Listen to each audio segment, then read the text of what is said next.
Shekoach Cantor. Wow. It is a time of modim, of hoda'ah, of gratitude. Shabbat shirah, Tu B'Shvat. I'm sure your families have your go-to movies when you just want to relax in the middle of the darkness of a winter's night and enjoy something together. Can you think of yours? My own personal favorite is Colin Firth and Jennifer Eale's version of Jane Austen's Pride and Prejudice. But our family also likes to watch the film production of the musical 1776. Have you seen that? It may not be altogether historically accurate, but it does try to celebrate the vision of democracy of our founders, while also not ignoring the original sins of accepting slavery and misogyny on their same part. I'm always in awe when I think about it, of that moment in history where some of the world's most amazing minds gathered together in the same room in Philadelphia. John Adams, Thomas Jefferson, Benjamin Franklin, among others, working together to change the world. Well, yesterday was Tu B'Shvat, a holiday that has its origins in the Torah and in the Talmud. It was commanded by the Jews living in ancient Israel that they should bring their tithes from their orchards at this time of year up to Jerusalem. Yes, many of us may not realize that a holiday that we grew up as a tree planting day, a time to appreciate nature and to help green the world, a kind of Jewish Arbor Day in the middle of winter, has its roots, so to speak, actually in an ancient tax system.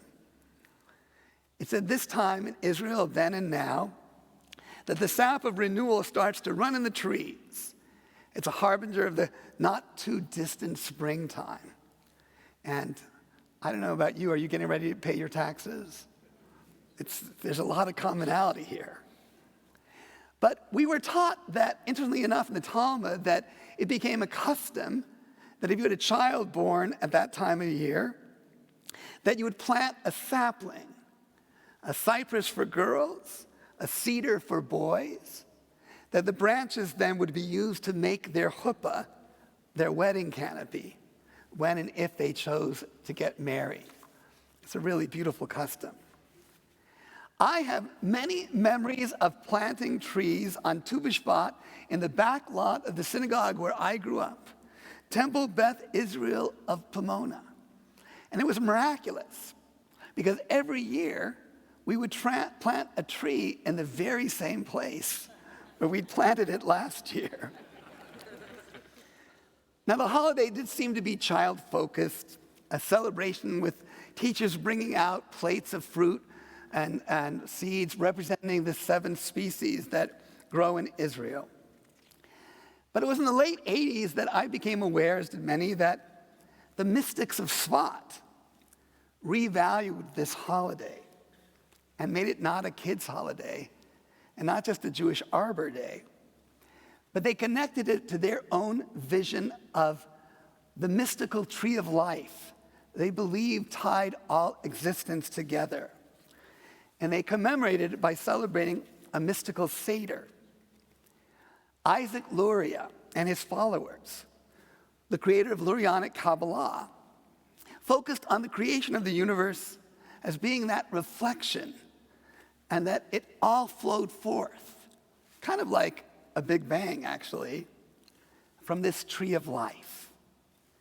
He and other Kabbalists drew a mystical map of the universe, and they tried to understand the unfolding of the divine presence, like energy and fruit and seeds flowing through this system as wisdom and bringing its nurturing presence to us, opening ourselves to that mystical comprehension of reality if we behaved and understood accordingly.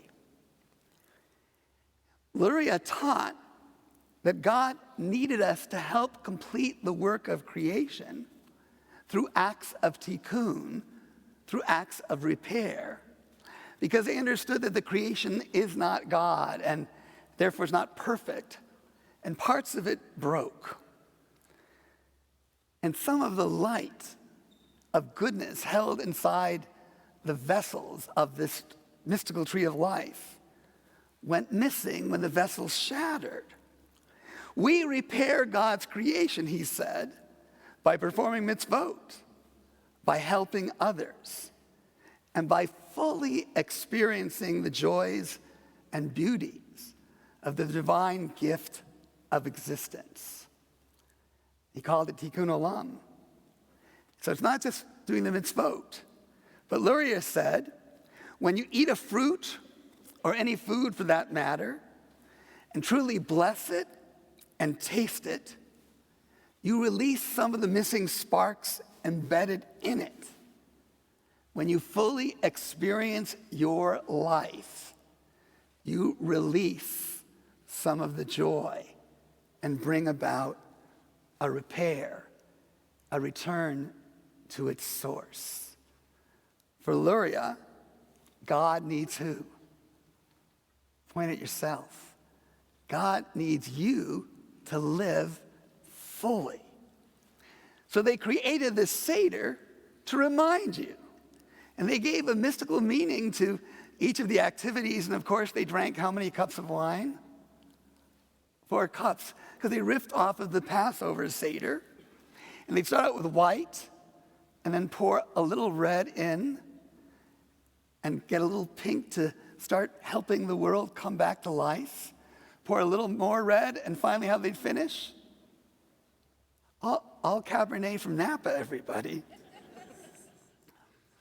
But how they valued even the fruit they ate, it had a mystical meaning. For example, the olive is eaten at the Seder as a fruit soft on the outside and hard on the inside, reminding us of the spiritual and emotional strength inside each of you, even though at times you might feel soft and vulnerable and weak. Isn't this cool? It's really interesting. They didn't only create the Tu B'Shvat Seder, these guys. The moment that Isaac Luria was in Svat, in that period in the 16th century, it was like a 1776 moment. Some of the greatest Jewish minds ever gathered together at the same time or overlapped by just a few years there in that little northern Israel city. And they changed Judaism.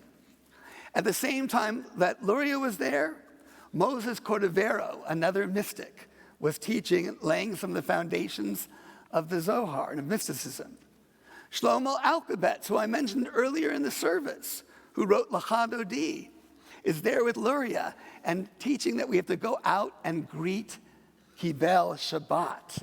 And they go outside, and that's why we turn around in the Lachadodi part of the service.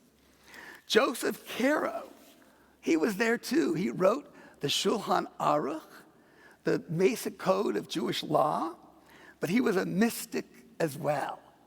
And these were not people who were upright and serious. They wanted you to do what with life? Taste it. Go into nature. Drink a little bit of what? A little bit of wine if it doesn't bother you. I like to think that their time in Svat was like San Francisco during the Beat generation, with creative alternative people attracted to live there because it was the happening place. And they had a huge influence on the Jewish future, working near and with each other.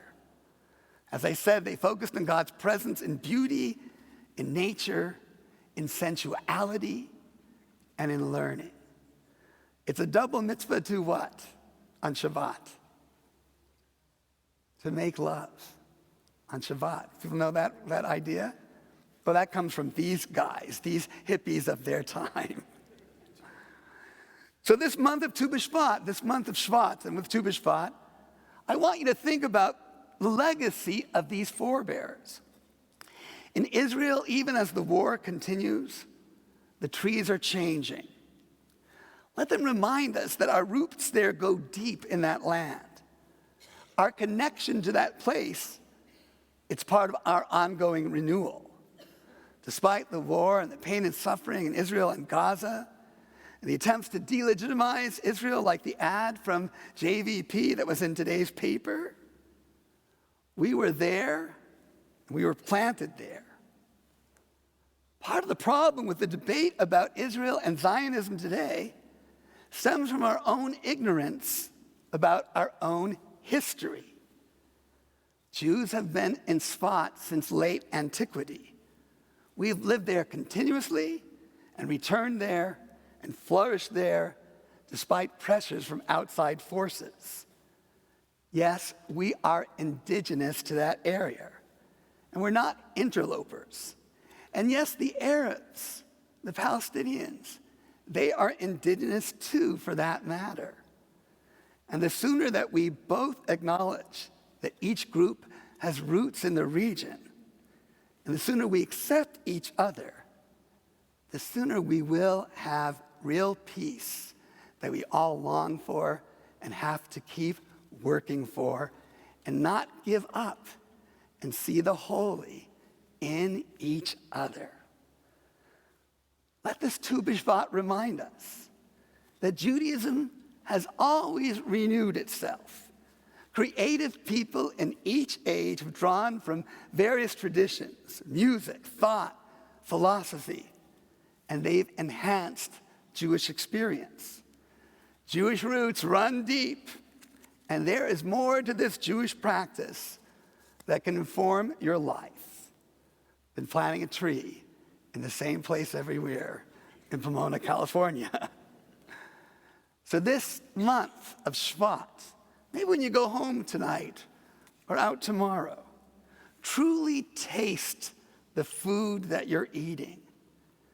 Take a breath and say a motzi, even if you're sitting in some nice restaurant, and acknowledge the blessing.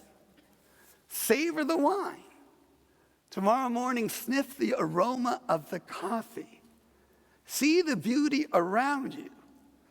Write a love note to someone special. And let yourself truly experience being, enhanced by the awareness that you are surrounded, despite yours and the world's problems, by God's amazing blessing and this tree of mystical wonder that flows through and should be celebrated if you'll but acknowledge it. Shabbat Shalom.